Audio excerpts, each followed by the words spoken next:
국회 원구성 협상이 공전을 하고 있는 가운데 먼저 조건부로 법사위원장 양보 카드를 내민 민주당이 협상에 임하라며 여당 측을 압박했습니다. 네, 이에 국민의힘은 야당이 수용 불가능한 조건을 제시했다고 받아치며 대치가 이어지고 있는데요. 국회 연결해 보겠습니다. 나경열 기자. 네, 어제 7월 임시국회 소집 요구서를 제출한 민주당은 오늘도 여당 압박을 이어갔습니다. 경제 위기 상황에서 민생 입법을 뒤로 할 수 없다며 여당을 향해 원구성 협상에 임하라고 주장했는데요.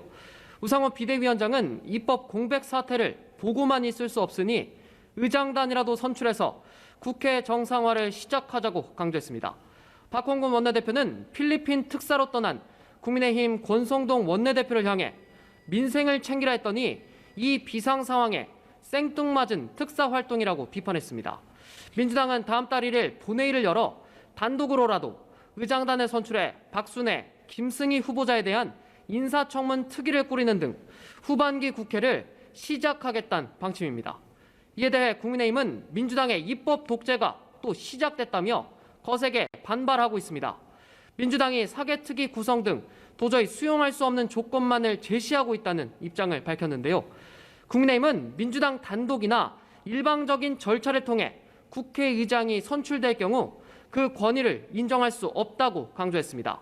권성동 원내대표는 페이스북에 글을 올려 여당 원내대표의 외교 일정을 정쟁의 소재로 삼았다.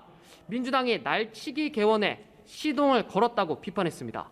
특히 여야 할 것 없이 의장단 선출을 위한 본회의를 여는 게 법적 근거가 부족하다는 입장도 나타냈는데요. 이는 민주당 주장과 배치됩니다. 민주당은 국회법상 전반기 의장단 임기가 만료되고도 새 의장단을 선출하지 못한 경우 최다선 의원이 임시의장을 맡도록 규정돼 있고 임시의장이 새 의장단을 선출할 수 있다는 입장입니다. 자, 이런 가운데 서해 공무원 피격 사건의 규명 문제를 놓고도 여야 간의 공방이 치열한 상황인데 오늘은 어떤 주장들이 오갔습니까? 네, 여야는 서해 공무원 피격 사건과 관련해 각각의 TF, 그러니까 특별팀 활동을 이어가면서 맞붙고 있습니다. 어제 통일부를 찾은 국민의힘 특별팀, 오늘은 외교부를 찾았는데요. 대북 업무와 관련된 부처를 돌면서 진실 규명에 협조해달라는 뜻을 전하고 있습니다. 오늘은 외교부에 남겨진 청와대 자료를 면밀히 따져보겠다는 계획입니다. 단장을 맡은 하태경 의원은 서해 피격 사건 전후 내용이 담긴 군의 SI 특별 취급 정보를 여야 합의로 열람하자고 제안했는데요. 직접 들어보시겠습니다. 여야 합의로 열람을 하자. 열람을 하고 꼭 필요한 내용은 여야 합의로 국민들한테 알리자.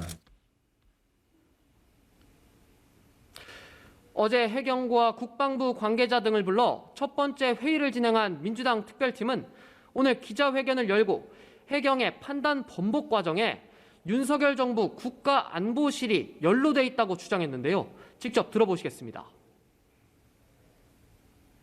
국방부 합참과 해경에서는 안보실의 조율 아래 이 사건을 월북 조작 프레임으로 몰고 가려 대통령실은 곧장 터무니없는 야당의 정치 공세라며 반박했습니다. 해경 수사나 입장 번복에 관여한 바 없다고 밝혔는데요.